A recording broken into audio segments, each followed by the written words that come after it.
नेहा एक 13 साल की मासूम लड़की थी जो उत्तर प्रदेश के एक छोटे से गांव में रहती थी। उसका परिवार बेहद गरीब था।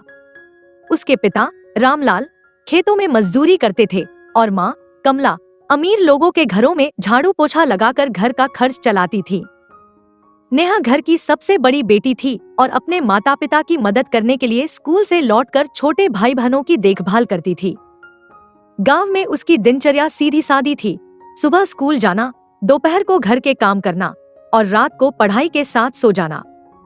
वह पढ़ाई में होशियार थी और हमेशा कहती, मैं बड़ी होकर डॉक्टर बनूंगी ताकि हमारी तरह कोई गरीब इलाज के बिना न रहे। लेकिन गांव का माहौल हमेशा सुरक्षित नहीं था। कुछ बिगड़ैल लड़के अक्सर स्कूल जाने वाली लड़कियों को परेशान करते थे। रमेश, मोहन और सुरेश 3 ऐसे ही लड़के थे। उनकी उम्र 18 से 20 साल के बीच थी। उन्हें पता था कि गरीब घर की लड़कियां अपने माता पिता को कुछ नहीं बताती। एक दिन नेहा स्कूल से लौट रही थी। शाम का समय था और गांव के खेतों के बीच का रास्ता सुनसान था। अचानक रमेश, मोहन और सुरेश ने उसे रोका। नेहा ने डर के मारे भागने की कोशिश की, लेकिन वे तीनों उसे घसीटकर पास के एक खाली खलिहान में ले गए। नेहा ने बहुत रोने और गिड़गिड़ाने की कोशिश की, लेकिन उन दरिंदों पर कोई असर नहीं हुआ। उन्होंने उसके साथ वहशियाना हरकत की और उसे धमकी दी, अगर किसी को कुछ बताया तो तेरे माँ बाप को जान से मार देंगे। नेहा सहमी हुई और रोती हुई घर लौटी, लेकिन उसने कुछ नहीं कहा। वह इतनी डरी हुई थी कि अपने माता पिता को कुछ बताने की हिम्मत नहीं कर पाई। दिन बीतते गए। नेहा अंदर से टूट चुकी थी। वह किसी से बात नहीं करती थी। स्कूल में उसका मन नहीं लगता था और घर में भी उसकी चुप्पी सबको खटकने लगी थी। उसकी माँ ने कई बार उससे पूछा, नेहा क्या हुआ, तबीयत ठीक नहीं है क्या? लेकिन नेहा ने हमेशा बहाना बना दिया। 3 महीने बाद नेहा को पेट में दर्द होने लगा। उसकी माँ उसे एक सरकारी अस्पताल लेकर गई। डॉक्टर ने जांच के बाद जो कहा, उसने कमला के पैरों तले जमीन खिसका दी। डॉक्टर बोले, आपकी बेटी गर्भवती है। यह 3 महीने का मामला है। कमला और रामलाल के लिए यह बात किसी वज्रपात से कम नहीं थी। उन्होंने नेहा से बार बार पूछा, लेकिन वह रोने के अलावा कुछ नहीं बोल पाई। रामलाल गुस्से से तमतमा गए, लेकिन कमला ने उन्हें शांत किया। उन्होंने डॉक्टर से पूछा, क्या इसका गर्भपात हो सकता है? डॉक्टर ने समझाया, गर्भ 3 महीने का है। अब यह कानूनी रूप से संभव नहीं है। गरीब और अशिक्षित माता पिता ने इसे अपनी किस्मत मान लिया। उन्होंने किसी को कुछ नहीं बताया, न पुलिस में शिकायत की और न गांव में किसी से चर्चा। उन्हें डर था कि समाज उन्हें ही दोषी ठहराएगा। कुछ महीनों बाद नेहा ने एक बेटे को जन्म दिया। अस्पताल में जब वह बच्चे को देख रही थी तो उसके आंसू थम नहीं रहे थे। उसने कभी नहीं सोचा था कि इतनी छोटी उम्र में उसे यह सब झेलना पड़ेगा। नेहा के माता पिता ने फैसला किया कि वे इस बच्चे को अपने पास नहीं रख सकते। गरीबी और समाज के तानों से डरकर उन्होंने बच्चे को पास के अनाथ आश्रम में सौंप दिया। अनाथालय ने बच्चे को अपनाया और उसका नाम राहुल रखा। नेहा ने अपने बेटे को विदा करते हुए कहा, शायद भगवान तुम्हारे लिए मुझसे बेहतर माँ बाप ढूंढेंगे।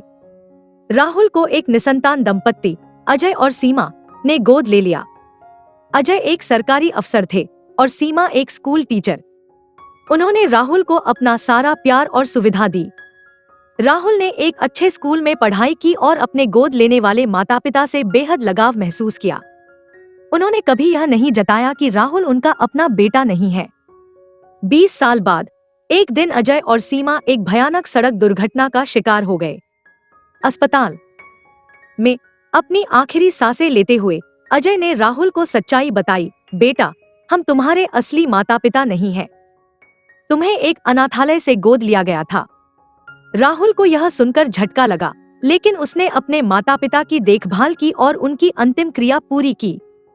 इसके बाद उसने अपनी असली माँ की तलाश शुरू की।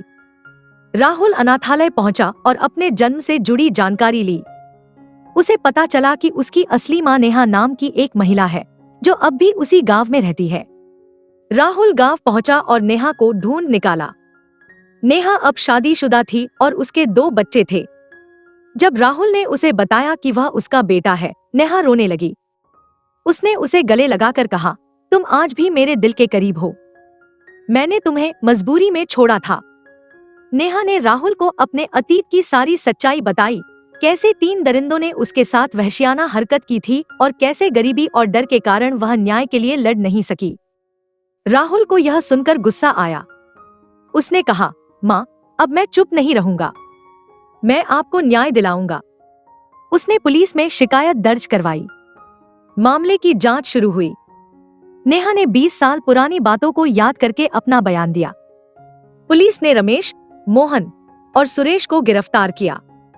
मामला अदालत में गया। नेहा के बयान और राहुल की कोशिशों से आरोपियों को सजा मिली। अदालत ने तीनों को उम्रकैद की सजा सुनाई।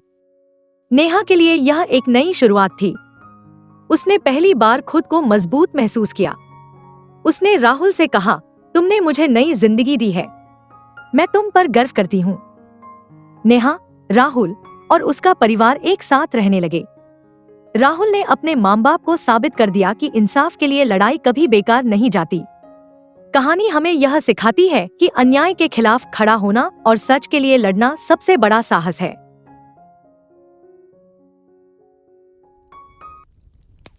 दोस्तों, आपको हमारी आज की ये कहानी कैसे लगी, हमें कमेंट करके जरूर बताएं।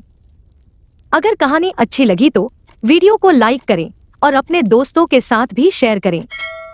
मिलते हैं अगली वीडियो में एक नई कहानी के साथ। धन्यवाद।